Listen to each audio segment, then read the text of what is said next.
Hey everybody, Wendy Sellers here, the HR lady. I am here with my co-host, JC. It's a pleasure to be back, Wendy. Thanks for having me.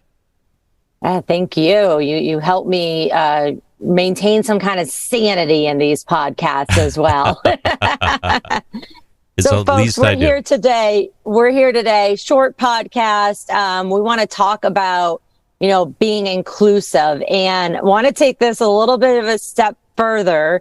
And, a question that came up in one of our podcasts last year was, does inclusive mean accepting all employees' personalities and behaviors? And what really came up is, what if an employee is a real jerk? Do we just accept them as is? Because that's what it means to be inclusive. Yeah, absolutely. I mean, you bring them into the fold. They're part of, you include everybody. Everyone gets a trophy.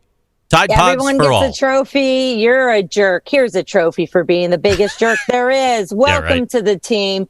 We hired you as is. We don't want to change a thing. Or what the reality is we hired you not knowing you were a jerk, or you've been an employee for a while and now you're being a jerk. Yeah. And more importantly, of being a jerk, which is a much nicer word than I would really like to say, but we're not going to, is, okay, what's going on? And nobody wants to work with you. So even though I can tolerate you, nobody else wants to work with you. And ding, ding, ding, that's the problem. It's really intriguing the way that you bring that up. I do have a personal situation. I'm going to leave names and the name of the employer out of it, but there was a guy he onboarded.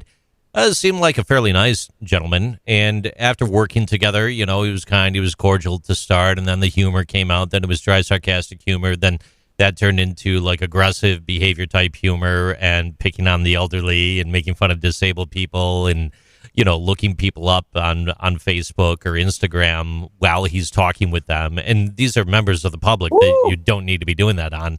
And then amongst it all, he was always shooting up. So anyone that he worked with moving upward thought very highly of him.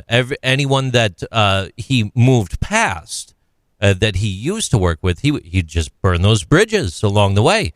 You reach a certain point there where they're inclusively adding him to everything that they do along the way, but they don't know his true personality until he reveals it. And then he burns more people. But by the time you figure that out, your investment is now 10 years deep, and it might be a little bit too late unless you've got a strong backbone and people skills to step up and deal with someone like that. You really got to tackle this from a different perspective from the onset, right, Wendy? Absolutely. And the biggest thing that I heard in your story there was, he basically rubbed a lot of people the wrong way, but got promoted anyway. So do you think that those people that he burned while he kept being promoted, do you think they're happy and engaged? Oh, they're never going to work with him. Never going to work with him again. He's on his own. He's in his own island now. But then they're even, if it was me and then a jerk got by, and this has happened to me too, where, okay, I'm doing everything I can. I'm trying to do the right thing. Don't get me wrong. I've been a jerk at times as well, and I've learned from it. But, when you see somebody who's being a jerk or just misbehaving and going against your company values or just, community values and professionalism, and they keep getting promoted, that makes me, the super productive, engaged, nice employee, not want to be super productive, not want to be engaged. Maybe I'll stay and keep taking your money, but I'm not going to go the extra mile because I've already done that and you promoted that person and not me. And then on top of that, there have maybe been complaints, whether they're formal or informal, and you haven't done a darn thing about it. So it's intriguing. Retention. At the end of the day, absolutely retention. Inclusive means accepting and valuing diversity within your organization. This includes diversity in terms of race, ethnicity, gender, age, religion, sexual orientation, and other personal characteristics. And it also means creating a work environment where all the employees feel welcomed. All the employees feel welcomed, respected, and supported. So while it's important to be inclusive, it's also important to have standards of behavior and professionalism in the workplace, just like Wendy's telling you. I had a client who just would not listen to me about the jerk in their workplace. And they were, it had such high turnover. It was a high turnover industry to begin with, but it was also like, hey, you have employees who are willing to work for your difficult industry in a difficult time. This was during COVID, and they're willing to come to work versus staying home collecting and, making not the best pay, but they're willing to do it. But you're letting this guy over here be a bully to them and be a jerk to them, not harassing, not discriminating.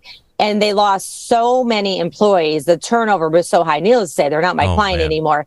But I was like, if you just get rid of this person, I can't get rid of this person because they're the only one with this certification or this skill. I'm like, they're not the only one in the universe with this certification or this skill. So if that's the only reason you're keeping that person there, get somebody else that certification, get somebody else that skill, or a business owner. If you're small, you get that certification. So now you're marking the boxes that are required by, your the compliance in your industry, but get rid of those employees as soon as possible. Another thing that I want to talk about is this comes up as well too. What if the reason for their behavior, for their jerkiness, is actually related to maybe a medical condition or a disability? Interesting. Now what do you do? Yeah, it's $1 million question. Well, reasonable accommodations, modifications, adjustments to the work environment, someone's settling in, they're doing their thing, physical modifications to the work environment. At the end of the day, someone's still being a jerk. They're a jerk, though. It doesn't matter if they, but what if it crosses a line? How do you tackle that? So with the ADA, Americans with Discrimination Act, this affects any employer with 15 or more employees. And just remember also that many states have their own version of disability laws too. So depending on your state, you have to look at what the laws are in your area. But the federal ADA, prohibits discrimination against applicants or employees who meet the statute's definition of qualified individual with disability. They define disability in 3 ways: a physical or mental impairment, and that's important, that substantially limits one or more of the major life activities in an individual. The second one is a record of such impairment. So they just can't come to work and go, this is it, I have a disability. It's because I looked it up on the internet last night. And then number 3, being regarded as having such an impairment. So The regarded part means, does anybody know about that? Or are managers or employees making it up and assuming that this person has a disability? And assuming can get you in trouble in real life too, not just work. But if you just say, I'm assuming that person has a disability, but there's no record or proof, then you may actually have to follow the ADA as well. So be careful with the assumptions, with the physical and mental impairments. They're not always easy to identify.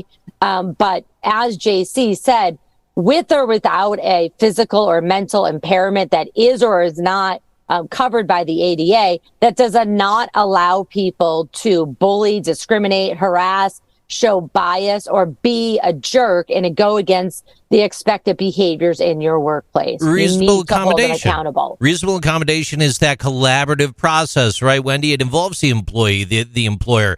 It's that coming to terms together, finding a solution. You find that solution that enables the employee to perform, but you're doing it together to meet the means of the ends. If that employee is still not performing through that process, you're blurring a line with the ADA, but there's still personnel concerns there, and you're still a manager, and there's still an employee at the end of the day, even though it's a fine line, right? And then even with the going a step further for the larger employers that are listening, if you are 50 employees or more, and then again, depending on your state, you might have other requirements, but the Federal Family Medical and Leave Act also, kind of dives into and intertwines with the ADA as well, because if it's a new impairment, medical impairment, for example, that they're having a mental health issue and or that's causing them to act out, but they've never acted out before. If you have somebody who has never been a jerk before and suddenly they are being one, really dig into what is the reason, what has changed in the workplace. It could be a manager, it could be a product, it could be a client that's bringing that out. If none of that is obvious, then it could be something with that person, that employee's physical or mental health. Yeah. And you do have an obligation to accommodate And that could be removing them from the workplace so that they can get the treatment that they need, but then holding that job for them when they come back.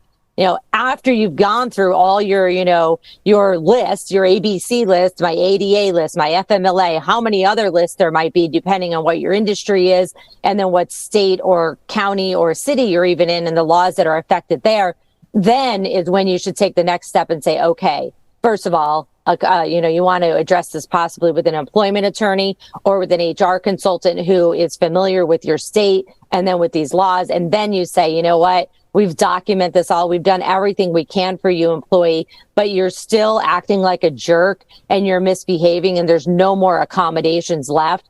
And so if you do this one more time, you're not allowed to be in our organization. And I have to tell you, the coworkers that are involved in that are going to say, yay. I mean, most people are still going to be empathetic. I feel for that person, but now I could come back to work and I can do my job because you removed the jerk from my workplace. With that said, thanks for being here today.